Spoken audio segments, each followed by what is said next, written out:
Clinton, what made him such a special player, a special talent?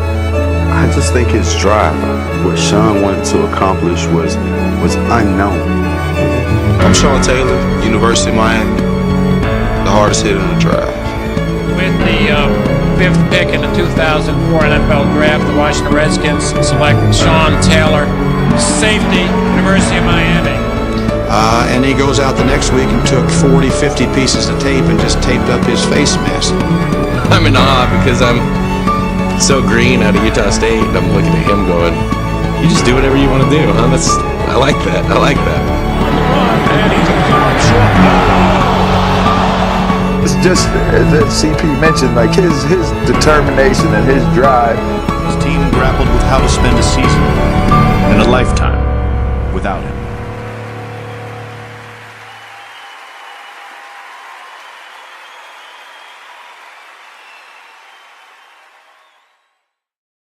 Taylor still felt responsible to be the man of the house for his mother. He was like, Auntie, I'm going to play football and I'm going to make money. Miami was his home. It would also be his college, and the position he would play for the Hurricanes was of great interest to junior running back Clinton Portis. I hadn't heard of Sean Taylor, and all of a sudden they fixing the incoming recruit highlight film, and I'm like, they slid one in on me because his highlights were all running back. He jumping over people's head. I'm like, who is this? And I remember calling Coach Solinger like, who is he? And he was like, he's coming to play safety. He don't want to play running back. I'm like, what? I think we did real good. You know, we caused some turnovers, we made plays, scored a touchdown. So I think we did good, and we did what we practiced. You know, we ran around, flew around, made tackles, and made plays. Clinton, what made him such a special player and a special talent? I just think his drive, what Sean wanted to accomplish was unknown. Like, you don't go out and set the bar as high as Sean set. One guy will catch your eye. That's that big free safety, Sean Taylor, at 6'3", 220. These people like to leave their fingerprints. Short kick, 37 yards, returnable on the reverse.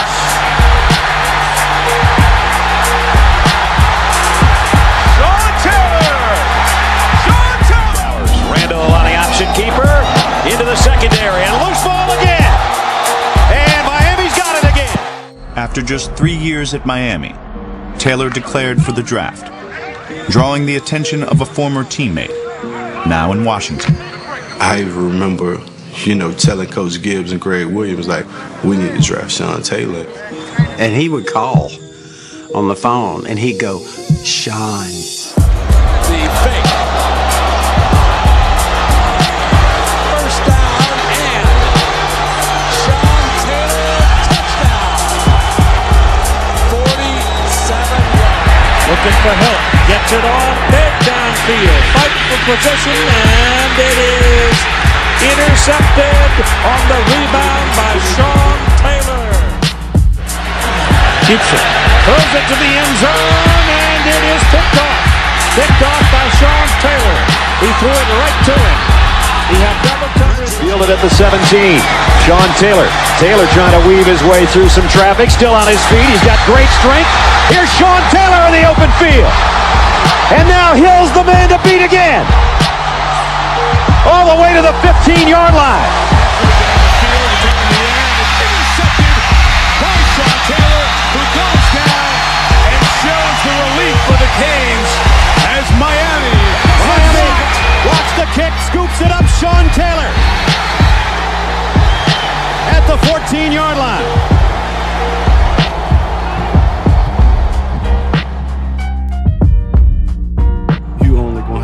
Opportunity to draft a guy that's going to impact the game, such as Sean.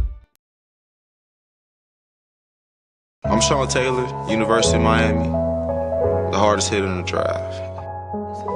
With the fifth pick in the 2004 NFL Draft, the Washington Redskins select Sean Taylor, safety, University of Miami. There was only 4 of us drafted in 2004 from the Redskins, Sean and I, and then 2 offensive linemen. We went to the rookie symposium together, and I remember Sean asking me in the room, what is this? I said, well, it's 3 days. They teach you how to be an NFL football player. You go through all kinds of stuff. And he said, oh, I'm not doing this.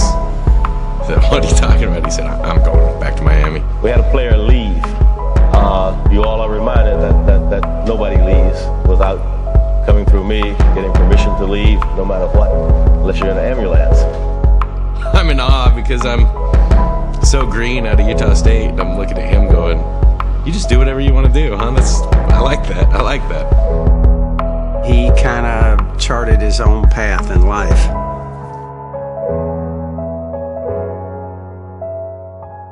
You were going to have to earn your way with him. He wasn't going to be somebody that just came in and immediately would, have a close relationship with you and be willing to do whatever you wanted him to do. He was his own man. Sean had great instincts of people, and that he wanted you to be honest with him at all times, and one dishonest comment, one thing from body language, he was great with that too, would turn him off.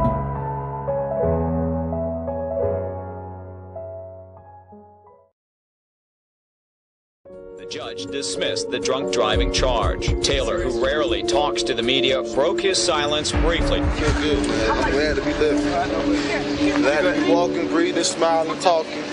That whole first year, I think, was pretty traumatic, really. And I was kind of looking at it as a coach going, man, we got a great player, but this guy, he's going to be hard to handle.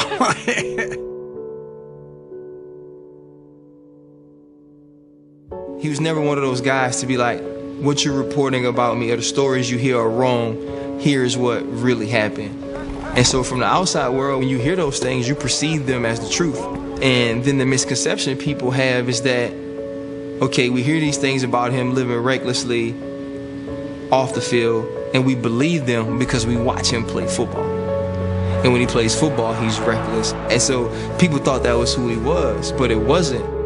If he could have continued and played out his career, I mean, we're talking one of the greatest ever.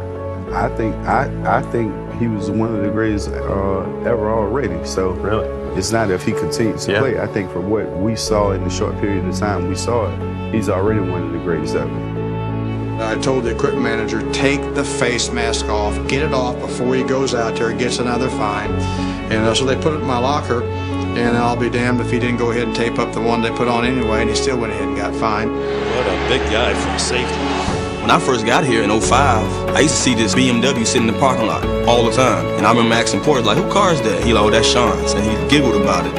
And so I'm like, why is this car here every day? And he like, oh, Sean, man, he normally runs home. So, I'm sitting here like, what? I mean, one day I caught him, I'm leaving out late, and I see him just running down the street. Those are things that now you look back at when we play the game, never got tired. That's why, because he put in the work behind closed doors that a lot of guys don't do. We'd be up there in our office and you'd go look at that, and it'd be Sean before practice, running 100-yard striders on the field. Now the coaches told him to do that. Just in his mind, that was something he felt like he should do. His determination and his drive, everything was a dude that just wanted to be the best teammate that he could possibly be, and be the best dude around us as a group of guys while being the best on the field. I thought he did a great job of it.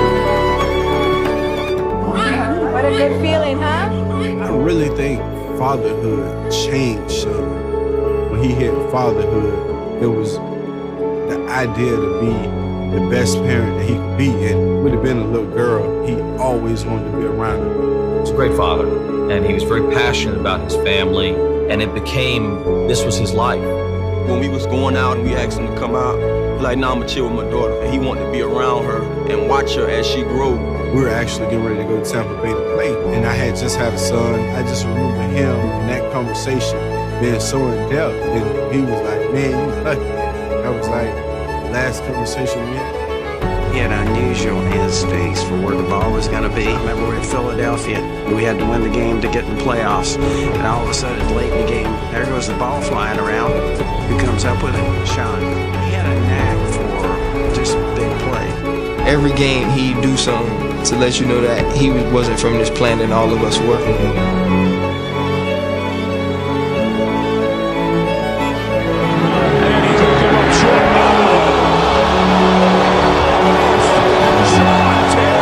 Tackled immediately, fumble on the play, and Fred Smoot picks it up. They're going to say it was down by contact, but that'll force a punt. The middle, Sean Taylor caught the fumble, rips it out. Ball fumble to head forward to the 27-yard line. Oh, what a good tackle, huh?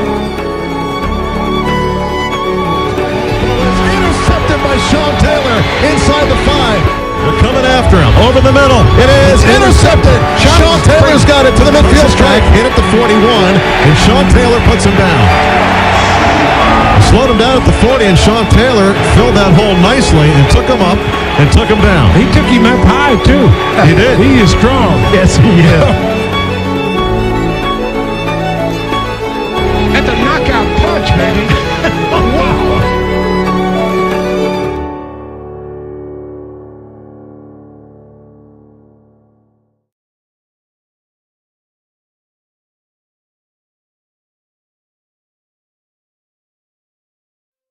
You've seen a couple players in the last couple of weeks, be subjects to shootings, and it's just a life-changing thing with one shot of a bullet or whatever the case is. It changes lives. It was like the sense of like peace inside of him. It was just like, I remember like going to sleep that night and being like, God, like if it could just be like this every day, like, wow, like my life is gonna be amazing. Some jolting news off the field on Monday. Redskins safety Sean Taylor in critical condition after he was shot in his Florida home early Monday morning. Police officers were dispatched to Taylor's Miami area home at 1:45 a.m. and Taylor was later airlifted to a local hospital. I woke up to banging on the door. It was like boom, boom, boom, boom, boom. And I remember opening my eyes and I looked at the window. And when I looked at the window, it was still dark out. And I banged on the door, and I could hear him start crying immediately. And he opened the door. I was in tears. And Rising star in the NFL is dead, cut down by gunfire less than a day after someone shot him in his own home. Washington Redskins player Sean Taylor died from his injuries early this morning. It was tough, man, I dealt with a lot of losses in life, as far as family members. And I don't know why his meant a lot more to me than anybody else that day. When he passed, man, I was a different person.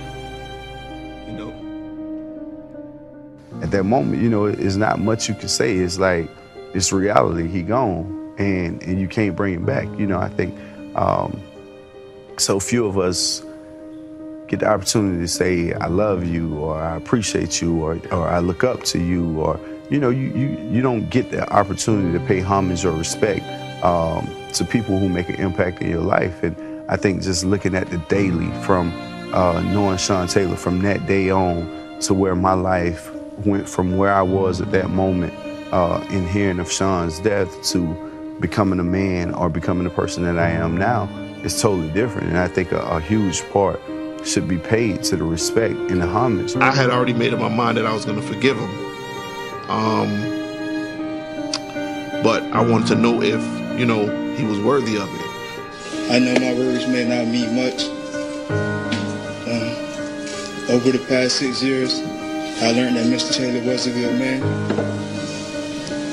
And I'm not making excuses for my decisions or my actions. He was trying to say he was sorry, but he wouldn't look anybody in the eyes. I stood up and I said, look at me. I live with his death every day, and I'm gonna have to live with the consequences. And I'm truly sorry for your loss. I wanted to know if he really was sorry. He wouldn't look. There's not a day I take that jersey off of a hanger and I don't think about him. People ask me, why am I wearing number 21 in practice? Every day I wear it, it sparks up a conversation about him. For as long as I play, that's what I care about. That's why I make plays, I thought the Deuce won. To this day, I still throw him up. I had this obituary in my living room. I had this picture up for a while, just to remind me, what's important, and just his memory. The thing I miss most is just knowing that he's here. I catch myself watching a lot of his highlights on YouTube and just bringing back old memories and just reminiscing. For that little bit of time that we shared here, that time meant a lot. And that's why it probably hurt me so much, because you ain't gonna get that again, until I meet him on the other side. In the days after Sean Taylor's death, his team grappled with how to spend a season. and a lifetime without him. I was asleep in bed. I looked up in the corner, I heard his voice, I saw him. And he said, "Coach, that play's over. Let's get on to the next one." Should be paid to the respect and the homage of Sean. You know, I think knowing him as a father, knowing him as a friend, just knowing Sean, period.